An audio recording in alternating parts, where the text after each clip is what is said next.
Akhirnya terjadi juga. Bapak sudah bayangkan, sudah duga, dan sudah tunggu itu sejak kamu kecil. Kakak bertanya tentang mengapa pada saat dibaptis Bapak dan Mama bawa ketika masih kanak-kanak.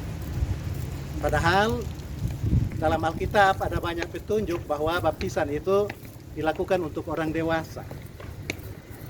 Adik juga mempermasalahkan hal yang sama tetapi aspeknya berbeda, yaitu mengapa waktu dibaptis pada masa kanak-kanak itu justru baptisan percik. Sementara kata baptisan dalam bahasa Yunani itu artinya menyelamkan atau mencelupkan. Nah, mengapa gereja di mana Bapak dan Mama jadi anggota justru mempraktekkan baptisan percik dan bukan baptisan selam? Nah, pertanyaan itu wajar, kakak dan adik. Ya, apalagi dalam kehidupan multikultural di mana intensitas perjumpaan dengan orang beragama lain atau orang dari denominasi lain seringkali menimbulkan pertanyaan-pertanyaan dan mengganggu hal-hal yang berhubungan dengan iman dan kepercayaan kita. Tapi yang menarik itu dari kakak dan adik ialah kakak dan adik tidak serta-merta menolak atau mempersalahkan baptisan percik dan pelayanan untuk anak-anak. Kakak dan adik justru bertanya, dan itu gunanya kita hidup dalam kehidupan masyarakat tapi juga berdasarkan pada kesaksian Alkitab. Dan karena itu sekarang Bapak ingin menjelaskan, kalau tidak cukup 10 menit Bapak akan menjelaskan yang poin kedua itu di YouTube yang berikut. Tetapi sekarang Bapak ingin menjelaskan tentang mengapa baptisan kepada anak-anak dan bukan baptisan kepada orang dewasa, padahal dalam Alkitab ada banyak petunjuk dan ayat bahwa baptisan itu diberikan kepada orang dewasa. Hal pertama yang kakak mesti ingat, yaitu baptisan itu bukan ritus yang didesain oleh gereja dan aslinya berasal dari orang-orang percaya pada Kristus. Tapi baptisan itu diambil alih gereja dari persekutuan Israel atau dari agama Yahudi.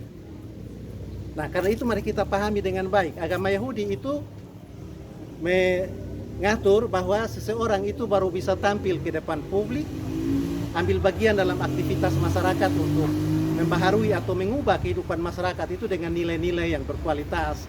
Itu ketika orang berusia 30 tahun. Jadi ada batas usia kedewasaan untuk ambil bagian dalam peristiwa-peristiwa kemasyarakatan, yaitu usia 30 tahun.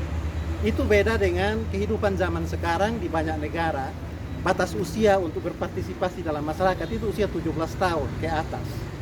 Atau kalau mereka sudah menikah. Nah, di masyarakat Yahudi, untuk supaya orang bisa masuk ke dalam masyarakat, mengemban tugas kemasyarakatan untuk perubahan dan pembaruan, dia harus diakui sebagai secara kelembagaan atau secara formal, dan pengakuan itu ditandai dengan baptisan. Baptisan adalah akta penyematan wibawa, otoritas kepada seseorang untuk terjun ke dalam masyarakat. Itu adalah momen pelantikan, dia menjadi dewasa untuk berpartisipasi dalam kehidupan sosial. Nah, itu bisa kita lihat, kakak dan adik lihat dalam pengalaman orang Israel yang ditulis dalam kitab-kitab Injil. Yohanes Pembaptis berkhotbah di Sungai Yordan. Lalu ada orang banyak yang datang mendengar, mereka sadar bahwa selama ini mereka belum hidup secara berguna dan bermakna. Dan karena itu mereka minta Yohanes Pembaptis, kalau begitu apa yang mereka bisa buat untuk bisa hidup yang bermakna dalam masyarakat? Maka Yohanes bilang, bertobatlah dan berilah dirimu dibaptis. Jadi baptisan itu tanda penyematan otoritas, atribut, bahwa seseorang itu boleh masuk dalam masyarakat sekarang untuk menjadi berguna. Dan karena itu banyak orang Yahudi yang minta diri untuk dibaptis oleh Yohanes Pembaptis. Dan tidak ada anak-anak kan yang dibaptis oleh Yohanes di Sungai Yordan, karena itu tadi orang Yahudi. Dan Yesus juga begitu.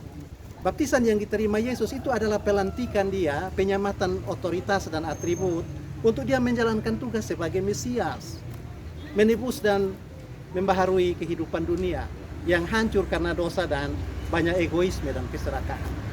Itu orang Yahudi. Baptisan diberikan kepada orang dewasa. Gereja mengambil alih tradisi dan ritus orang Yahudi. Tapi waktu gereja ambil alih, gereja tidak hanya mengcopy paste atau sekedar menduplikasi atau bikin repetisi yang tidak bermakna.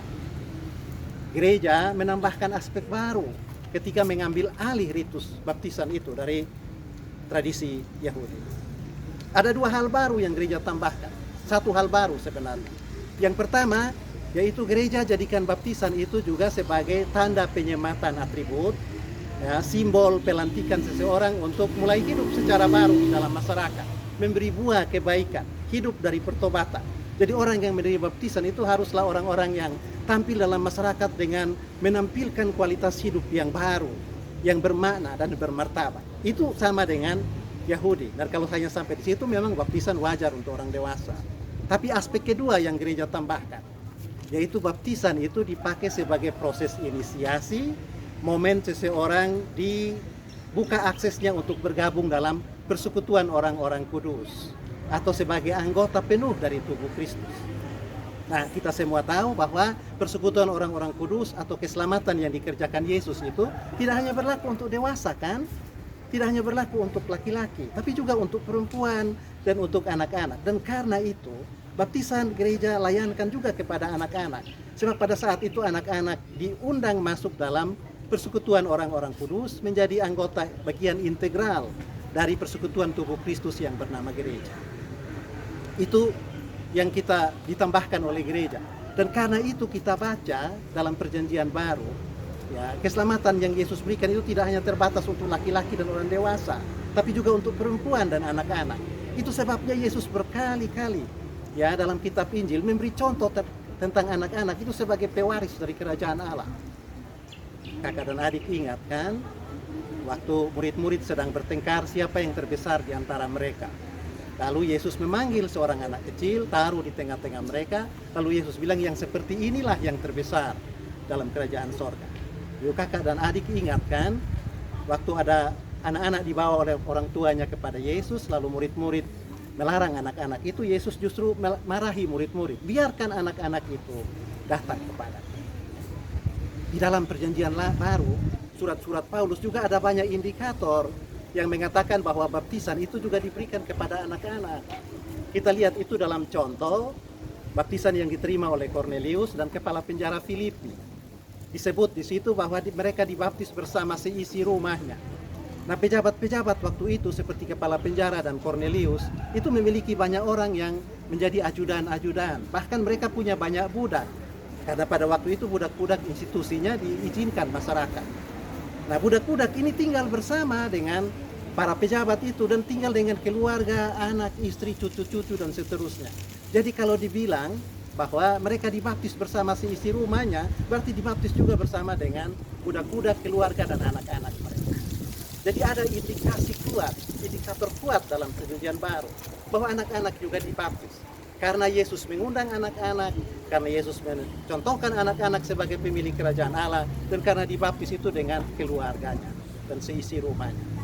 Nah, jadi kalau ada orang dan kakak dan adik masih percaya bahwa baptisan itu hanya diberikan kepada orang dewasa, maka kakak dan adik belum berhasil keluar dari partikularisme Yahudi yang sangat menekankan hanya kaum laki-laki dan orang dewasa saja dan mendiskreditkan perempuan dan anak-anak.